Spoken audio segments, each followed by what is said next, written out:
लेकिन आज दोपहर से ही गांव एक नई चहल पहल से भर गया है। भोंपू लगी जीप गली गली गुहारती फिर रही है। आज शाम 6 बजे हरिजन भाइयों के हमदर्द दोस्त श्री सुकुल बाबू आप लोगों से बातचीत करने आएंगे। विशेषर की मौत सरासर जुल्म है, इसे बर्दाश्त नहीं किया जाएगा। आइए और सुकुल बाबू की आवाज़ में आवाज़ मिलाकर बिसू की मौत का जवाब तलब कीजिए। शाम 6 बजे। लग रहा था जैसे बिसू हीरा का बेटा नहीं, सुकुल बाबू का अपना बेटा है और उसकी मौत का दुख उनका अपना दुख है, जिसे बटाने के लिए वे गांव वालों से याचना कर रहे हैं। 4 बजे तक गांव एक अच्छे खासे आयोजन के लिए तैयार हो गया। मैदान में 2 तखत जोड़कर मंच बना दिया गया और मंच पर गद्दा बिछ गया। गांव तकिए लग गए, बस उस पर बिराजने के लिए सुकुल बाबू की काया की प्रतीक्षा है। कोई 100-150 नए चेहरे भी गांव में उतर आए हैं। जोरावर की ओर से कोई गड़बड़ी हो तो बचाव करेंगे, नहीं तो मजमे की संख्या ही बढ़ाएंगे। कल के अखबारों में यह तो छप सकेगा कि सुकुल बाबू का भाषण सुनने के लिए जनता उमड़ पड़ी है। आज कुर्सी पर नहीं है तो इससे क्या, कोई मामूली हस्ती तो है नहीं सुकुल बाबू। गांव की मायूसी से मुरझाए बच्चों के चेहरे खिल उठे हैं। उन्हें मेले जैसा मज़ा आ गया है। पहले जीप के पीछे पीछे दौड़ते रहे, अब कागज़ के भोंपू बनाकर खुद चिल्लाते फिर रहे हैं। यह मौका गमी की वजह से आया है या खुशी की वजह से, उन्हें कोई मतलब नहीं। उनके लिए तो एक शगल हो गया है। ठीक 6 बजे सुकुल बाबू की एम्बेसडर गांव में प्रवेश कर गई। समय के पाबंद हैं सुकुल बाबू। 2 गाड़ियां और भी आई हैं और 3 जीप। सब लोग धड़ाधड़ उतरे। पार्टी की ओर से स्वागत करने के लिए पहले से ही कुछ लोग तैयार हैं, पर स्वागत सूखे अभिवादनों से ही हुआ है, मालाबाजी एकदम नहीं। मौका गम का जो है, इन छोटी छोटी बातों का बड़ा ध्यान रखना पड़ता है। सब लोग मंच पर चढ़े। सुकुल बाबू की चाल विशेष रूप से धीमी है। कुछ तो उनके शरीर का भारीपन आड़े आता है और कुछ आज का यह मातमी मौका। नज़र चढ़ाकर ऊपर चढ़कर अभिवादन की मुद्रा में उन्होंने हाथ जोड़े। नज़रों ने संख्या का अनुमान लगाते हुए भीड़ के विस्तार को अपने में समेटा। मजमा ठीक ही जुट गया का भाव चेहरे पर संतोष की हल्की सी परत पोत गया। बस सारा आयोजन शांति से हो जाए और उनकी बात लोगों तक पहुंच जाए। इस घटना से लोगों के दिमाग जरूर उस जमीन जैसे रहे होंगे जो वर्षा के स्पर्श मात्र से फूट पड़ने को तैयार रहती है। आज वे ऐसी वर्षा करके जाएंगे कि फसल उनके ही हिस्से पड़े। मनी मन उन्होंने उंगली में पड़े नीलम को नमस्कार किया और मत चूके चौहान के भाव से माइक संभाल लिया। बोलते अच्छा है सुकुल बाबू, विरोधी को काटने में माहिर। गला साफ करके आवाज़ को साध कर उन्होंने बोलना शुरू किया। प्यारे भाइयों और दोस्तों, आपके दुख में शामिल होने के लिए आज मैं यहाँ आया हूँ। दुख तो आप पर पहले भी इससे भी बड़ा पड़ा था। दुख शब्द तो बहुत हल्का है उसके लिए। सरेआम इतना जुल्म, ऐसा अमानुषिक अत्याचार सुना था तो तिलमिला गया था भीतर ही भीतर, और आज तक किसी को कोई सज़ा नहीं हुई। क्षणिक विराम। क्या दोष था इन हरिजनों का? यही ना कि सरकारी रेट पर मजदूरी मांग रहे थे। गुनाह था या? पर शायद था, तभी तो जिंदा जला दिए गए, और जिन्होंने जलाया उन पर कोई उंगली उठाने वाला तक नहीं। बेचारे बिसू ने उंगली उठाने की कोशिश की तो हमेशा के लिए चुप करा दिया गया उसे। अब होगी किसी की हिम्मत जो चुप भी कर जाए? हो ही नहीं सकती। पुलिस गवाही लेने आई तब भी किसी की हिम्मत नहीं हुई कि सच कह दे। जानते हैं सच बोलते ही गला दबा दिया जाएगा, और जहाँ सच का ही गला दबता हो वहाँ न्याय की उम्मीद की जा सकती है। भूल जाइए कि आपको कभी न्याय मिलेगा। अपनी बात की प्रतिक्रिया जानने के लिए सुकुल बाबू ने मजमे की ओर देखा, पर मजमा चुप बैठा था, सूने सपाट चेहरे लिए। सुकुल बाबू ने बात आगे बढ़ाई। बयान लेने का नाटक तो हो ही गया, और इस बार बहुत मुस्तैदी से भी हुआ। अब मामला गहरी छानबीन के लिए ऊंचे अफसरों के हाथ में सौंप दिया जाएगा, जो कभी किसी नतीजे पर पहुंचेंगे ही नहीं। कम से कम चुनाव तक तो नहीं ही पहुंचेंगे। आप लोग मरे या जिए, इन्हें तो चुनाव जीतना है हर हालत में, और चुनाव जीतने के लिए गांव के धनी किसानों के वोट भी चाहिए और पैसा भी। इसलिए अभी उनकी हर ज्यादती पर, हर अन्याय पर पर्दा डाला जाएगा, उन्हें बचाया जाएगा। इसलिए अच्छी तरह जान लीजिए कि इस हत्या के लिए कुछ नहीं होने जा रहा है। कौन करेगा पंचायत? इनकी पुलिस। और अब तो विश्वास हो गया है आपको कि सरकार भी इन्हीं की है। तब कौन लड़ेगा आपकी लड़ाई? आपको न्याय दिलाने के लिए, आपका हक दिलाने कौन आएगा? सुकुल बाबू ने तैश में लिपटा हुआ प्रश्न मजमे के बीच उछाल दिया, इस उम्मीद से कि भारी प्रतिक्रिया होगी उनकी बात की, या उनके नाम के नारे ही लग जाएं। पर वैसा कुछ हुआ ही नहीं। बस एक कोने से बड़ी रिरियाती सी आवाज़ आई, का बताई, हमार दुख मुला कोई नहीं जानता। कि तभी बगल में खड़े आदमी ने हाथ की लाठी को ज़मीन पर ठोका तो वह रिरियाती आवाज़ भी डूब गई। तब सुकुल बाबू ने आवाज़ को और भी ऊंचा चढ़ाकर चेतावनी देते हुए कहा, गांठ बांध लीजिए कि यह सरकार आप लोगों के लिए कुछ करने नहीं जा रही। इसे लगाव आपसे नहीं, आपकी अपनी कुर्सियों से है। और कुर्सियों का तकाजा यही है कि अभी ऐसी बातों को गोलमोल करके ही छोड़ दो। कुर्सी और इंसानियत में बैर है।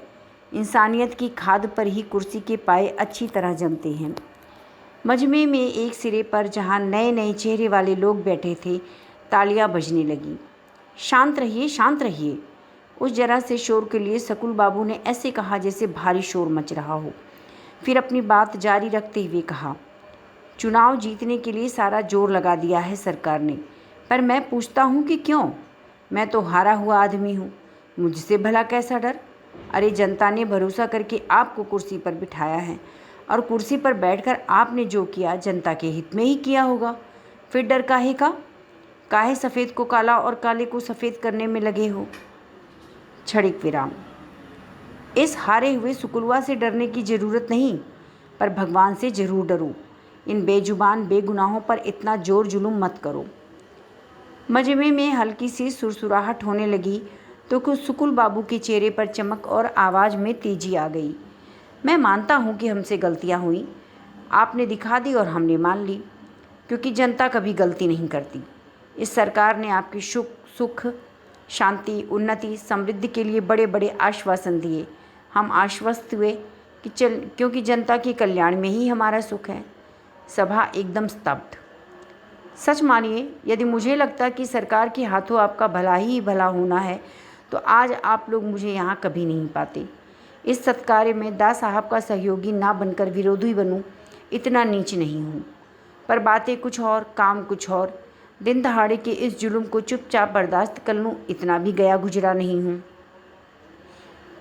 यह मत सोचिए कि आपसे वोट मांगने आया हूँ। एक बार हारने के बाद अब हार जीत का अंतर ही मिट गया मेरे लिए। हाथ में लाठी लिए कोई 25-30 आदमी मजमे में इधर उधर बिखरे थे। उन्हीं में से एक बोला, तो कौन हकीम बोले रहा खड़ा होने को? सुकुल बाबू सिर पिटाए नहीं, तुरंत ही जवाब पकड़ाया, तैश के साथ खड़ा हुआ हूँ आप लोगों के हक की लड़ाई लड़ने के लिए, बिसु की मौत का हिसाब पूछने। बात केवल बिसु के मौत की नहीं है, यह आप लोगों के जिंदा रहने का सवाल है, अपने पूरे हक के साथ जिंदा रहने का। यह मौत कुछ हरिजनों की या एक बिसु की नहीं, आपके जिंदा रहने के हक की मौत है। आपका यह हक जरा से स्वार्थ के लिए गांव के धनी किसानों के हाथ बेच दिया गया है, और आपका यही हक मुझे आपको वापस दिलवाना है। जुलूम ने आप लोगों के हौसले तोड़ दिए हैं, इसलिए मैं लगा आपकी यह लड़ाई, आखिरी दम तक लगा। आप लोग साथ देंगे तो भी और नहीं देंगे तो भी। सुकुल बाबू जिंदाबाद, हरिजनों के हमदर्द जिंदाबाद। उसी कोने में नारे लगने लगे। बाकी लोग नारे लगाने के बजाय नारे लगाने वालों को देखते रहे और लठधारी अपनी अपनी लाठियां ज़मीन पर ठकठकाते रहे। पर मजमे में अब काफ़ी सरगर्मी फैल गई और लोगों के चेहरे पहले की तरह सूने और सपाट नहीं रह गए। सुकुल बाबू ने आवाज़ और अदा बदलकर बड़ी नाटकीय मुद्रा में कहा, आप लोग मुझसे नाराज़ हुए, हक था आपका, पर बदले में मैं भी नाराज़गी दिखाता तो गुनाह होता मेरा। कैसे भूल सकता हूँ? 10 साल तक आप लोगों का होकर रहा हूँ, अब आप लोगों के लिए रहा हूँ। अब हक है आप लोगों का मुझ पर, और अब हक अदायगी का अवसर आया है तो यह सुकुलवा चूकेगा नहीं।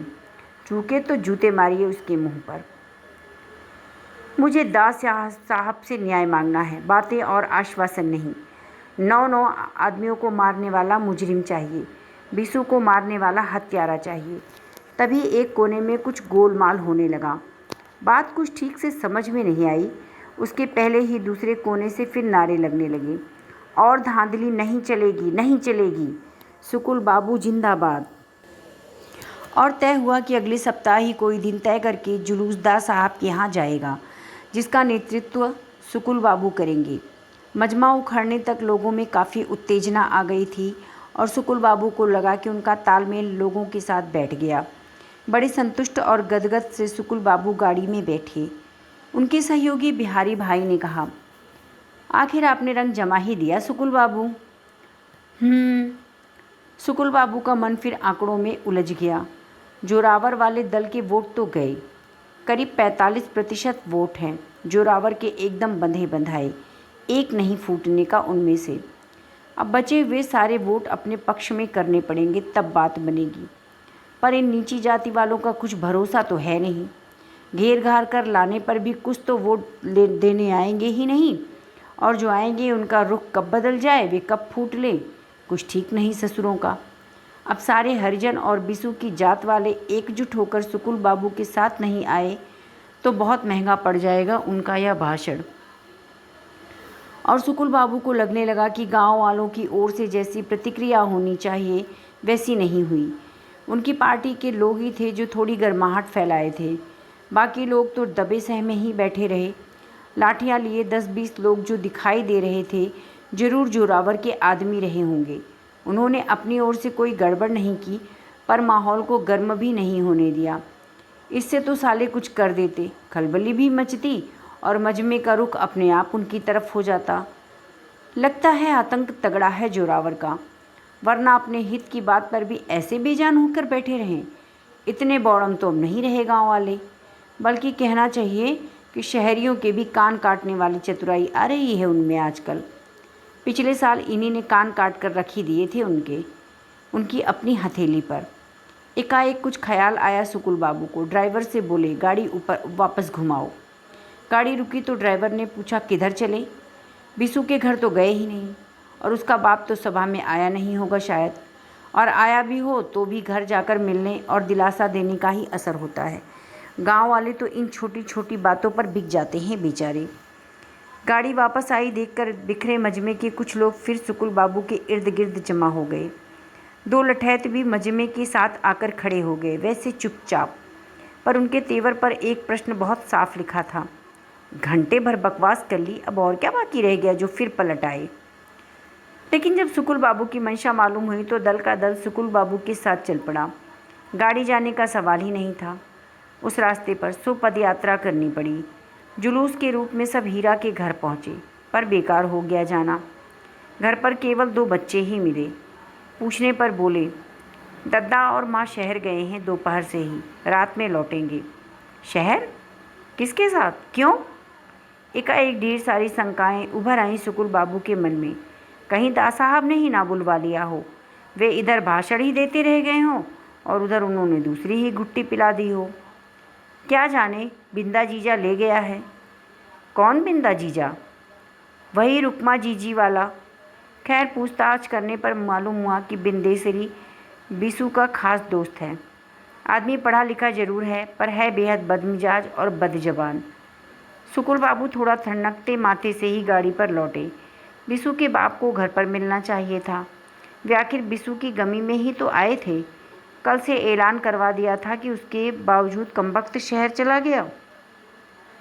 इन देहातियों का कोई भरोसा नहीं, किस करवट बैठे। आज उसे सुकुल बाबू की बातें नहीं सुननी चाहिए थी।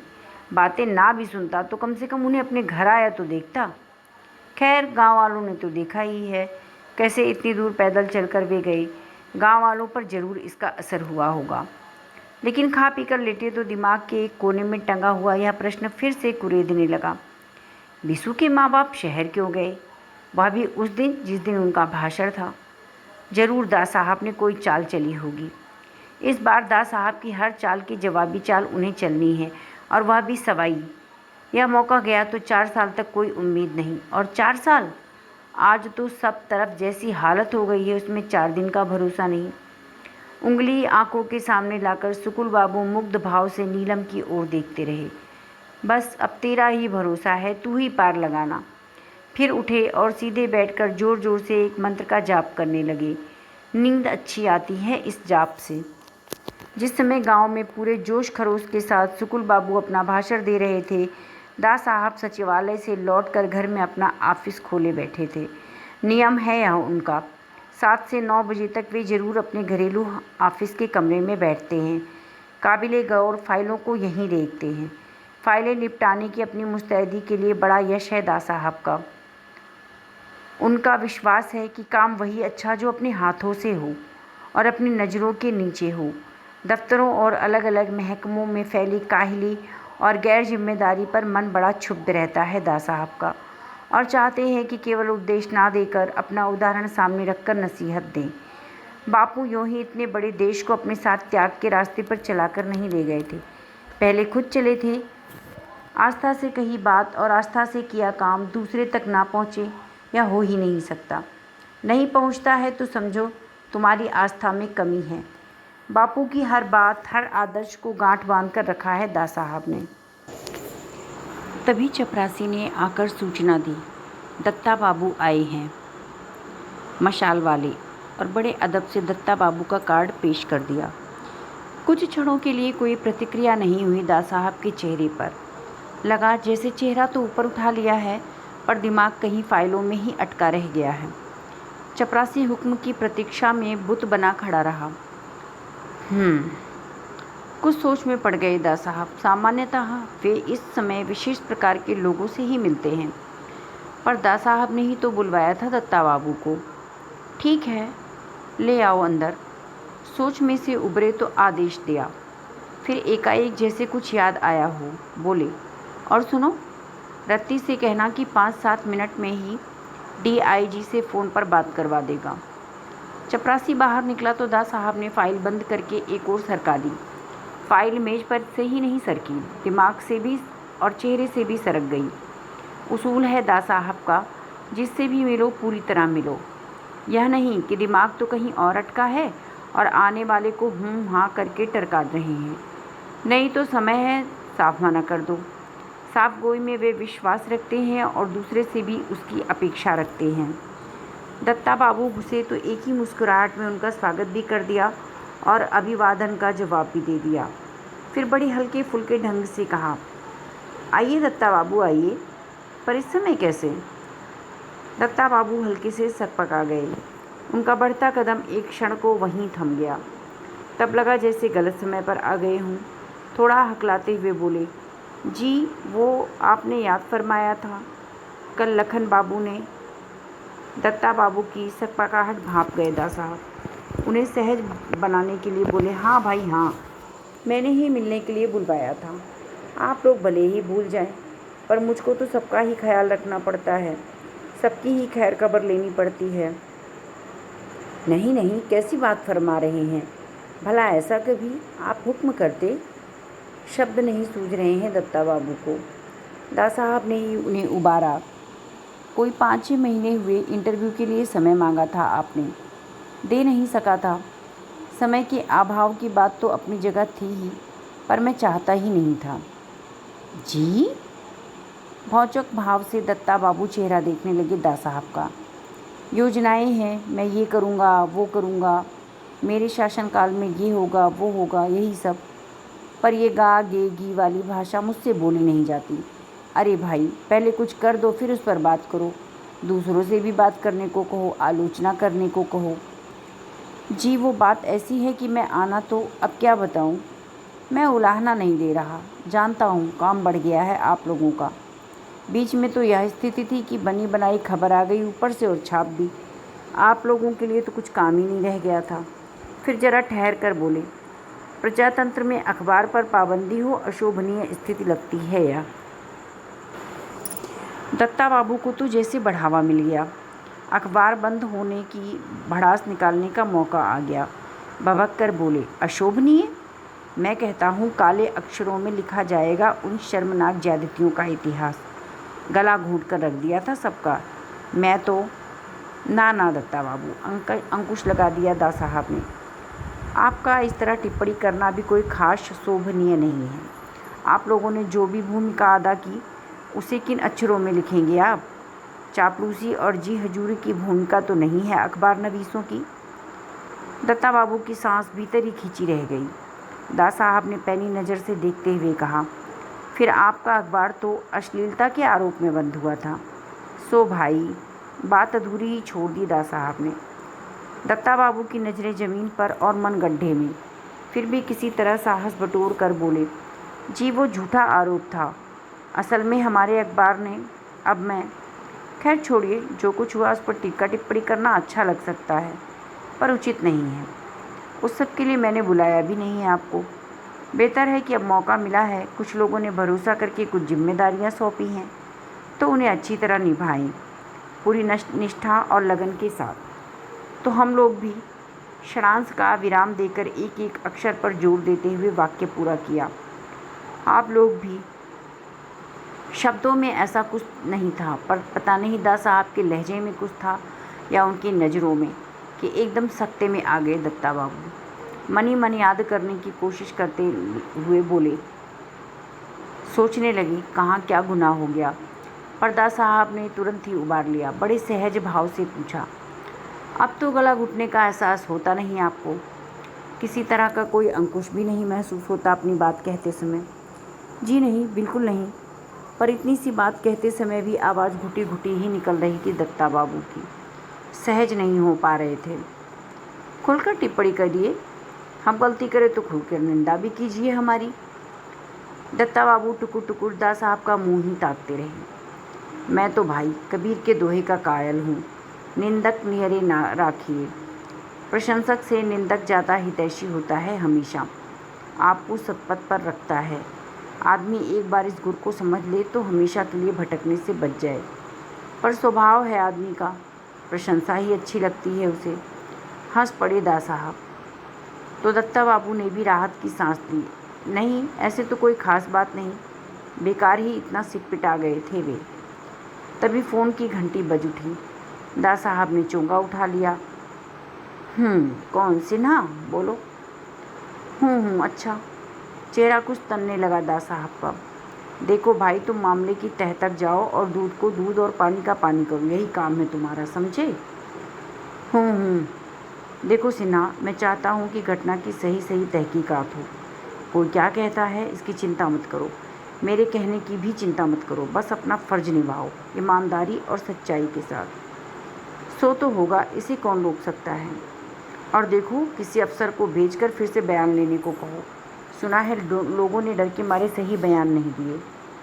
फिर आवाज़ में हल्की सी सख्ती लाकर कहा, पुलिस के सामने जनता को अधिक सुरक्षित महसूस करना चाहिए, आतंकित नहीं। जनता यदि डरती है तो यह कलंक है पुलिस वालों के लिए और मेरे लिए भी। यह मैं बर्दाश्त नहीं करूँगा। फिर आदेश देते से बोले, जाइए, जैसे भी उन्हें भरोसा दिलाइए, निडर बनाइए कि वे सच बात कहें। ऐसी घटनाएं घटे और पुलिस ठीक ठीक पता ना लगा पाए तो क्या मतलब हुआ ऐसी पुलिस का? इससे तो बेहतर है कि हम और आप इस्तीफ़ा देकर बैठ जाएं। नहीं, अपना दोष दूसरों पर मरने से काम नहीं चलेगा। जनता बयान नहीं देती है तो क्यों? कौन जिम्मेदार है इसके लिए? नहीं, मैं बहाने नहीं काम चाहता हूँ। पिछली बार की बात बर्दाश्त कर गया, पर इस बार यदि मुजरिम नहीं पकड़ा गया तो सज़ा आपको दे दूँगा, अपने को दूँगा, समझे? हाँ, यह हुई ना कुछ बात। अच्छा, तुम एक काम करो, कल शाम को फाइल लेकर मेरे पास आओ, मैं खुद देखूँगा। इन छोटी छोटी बातों को लेकर गांव वालों में तनाव हो, ये ठीक नहीं है। 3-4 दिन में मैं भी जा रहा हूँ, वहाँ बात करूँगा लोगों से। वहाँ जाने से पहले पूरी जानकारी होनी चाहिए वाक़ये की। दा साहब ने फ़ोन रख दिया और दोनों हथेलियों में अपना सिर थाम लिया। लगा जैसे किसी गहरी चिंता में डूब गए हों। दत्ता बाबू बेचारे इस दौरान अजीब से पेशोपेश में रहे। समझ ही नहीं पा रहे थे कि यहाँ बैठे रहना सही भी है या नहीं, और नहीं है तो जाएं भी कैसे। पर कुछ ही क्षणों में दा साहब ने अपना चेहरा उठाया। क्षण भर पहले के तनाव, परेशानी और सख्ती का कहीं नामो निशान भी नहीं था। वही सहज संयत भाव, शांत और गंभीर मुद्रा। डीआईजी सिन्हा का फ़ोन था। बड़ी लापरवाही से दा साहब ने कहा, दत्ता बाबू के चेहरे पर असमंजस का जो भाव पुता हुआ था उसमें कौतूहल और आ मिला। जी कोई खास बात? बातचीत से अनुमान तो लगा लिया था दत्ता बाबू ने, फिर भी पूछा, पर पूछते ही एक विचित्र से संकोच में भी पड़ गए। पता नहीं यहाँ बैठकर यह पूछना उनके अधिकार की सीमा में भी है या नहीं। दास साहब की नज़रें जाकर शून्य में टंग गईं और दत्ता बाबू असमंजस में बैठे रहे। थोड़ी देर में दास साहब अपने में लौटे और दत्ता बाबू के प्रश्न का सूत्र पकड़कर ही बोले, खास क्या? वही सरोहा वाली वारदात, मालूम तो होगा आपको। जी हाँ, वो विशेषर नाम के किसी नौजवान की हत्या का मामला। हत्या का मामला? चुभती सी नज़र से देखा दास साहब ने तो दत्ता बाबू बीच से ही थम गए। हत्या के प्रमाण मिल गए आपको? सख्त सी आवाज़ में पूछा दास साहब ने। नहीं, वो वहाँ के लोग नहीं, विरोधी पार्टी के लोग। यही तो कह रहे हैं डीआईजी।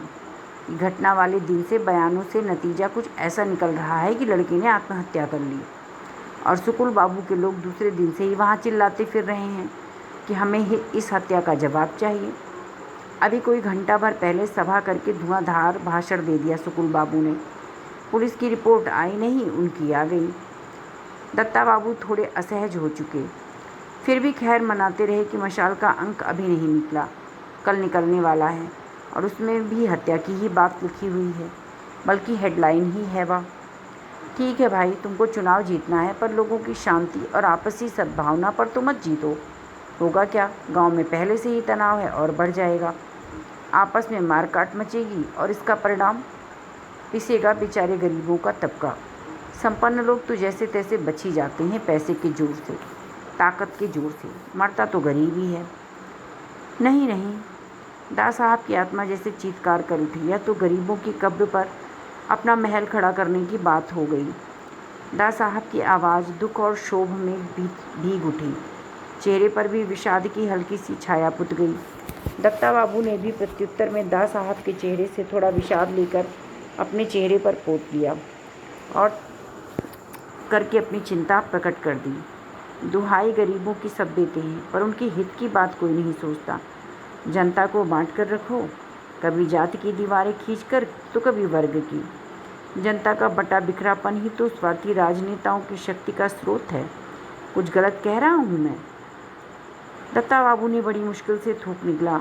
बेचारे समझ ही नहीं पाए कि किन शब्दों में दास साहब की ऊंची ऊंची बातों का समर्थन करें, पर दास साहब को उनके समर्थन की अपेक्षा भी नहीं थी।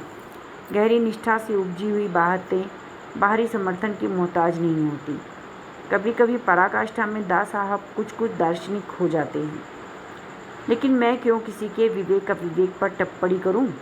बस अपने कर्तव्य पर चलूं और अपनी आत्मा की आवाज़ को अनसुना ना करूं।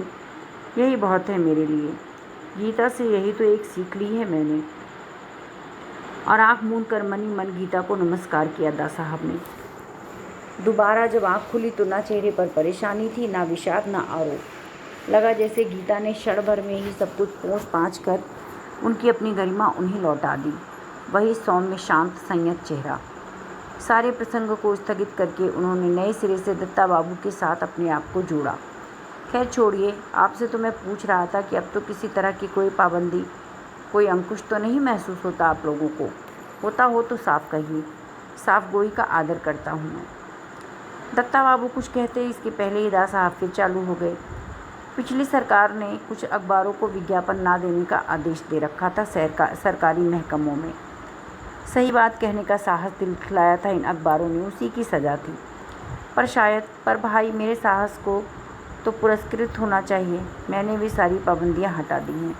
अखबारों पर किसी तरह की पाबंदी हो तो प्रजातंत्र की हत्या है ये। दास साहब एक क्षण रुकी, अपनी बात की प्रतिक्रिया देखने के लिए दत्ता बाबू की ओर देखा। दत्ता बाबू के चेहरे पर अनंत श्रद्धा संभ्रम लपेटे बैठे थे। उसी भाव से लिपटा एक वाक्य निकला, जी इस बात को कौन नहीं जानता। हम लोग तो बहुत बहुत शुक्रगुजार हैं आपके। नहीं, शुक्रिया की कोई बात नहीं, यह तो कर्तव्य था, इसे तो करना ही था। फिर जरा चेतावनी के स्वर में बोले, आपके अखबारों को पूरे हक मिल गए। अब आप लोगों को पूरा कर्तव्य भी निभाना चाहिए अपना, देश के प्रति, समाज के प्रति और ख़ासकर इस देश की गरीब जनता के प्रति। बहुत भारी जिम्मेदारी होती है। अखबार नवीसों के कंधों पर, और मैं चाहता हूँ कि उसके प्रति पूरी तरह सचेत हों आप। और आप कहने के साथ ही दास साहब ने गर्दन को हल्का सा आगे करके ऐसी नज़रों से देखा कि दत्ता बाबू को लगा कि जैसे नज़रों से ही जिम्मेदारी की पोटली सरकी और दत्ता बाबू के कंधों पर लद गई। जी सही फरमाया है आपने। फिर जिम्मेदारी के बोझ के नीचे दबे दबे ही पूछा, जी मेरे लायक कोई हुक्म? क्या? कुछ इस तरह पूछा दास साहब ने, जैसे कोई बहुत ही अपरिचित और अनसुना सा शब्द सुन लिया हो। हल्की सी सख्ती के साथ बोले, दूसरों के हुक्म पर चलकर अपना वजूद रख सकेंगे आप? मैंने हुक्म देने के लिए नहीं, केवल आपका कर्तव्य बताने के लिए बुलाया था आपको। फिर आवाज़ को थोड़ा मुलायम बनाकर कहा, चाहता हूँ कि कम से कम इस भाषा को भूल जाएं आप लोग।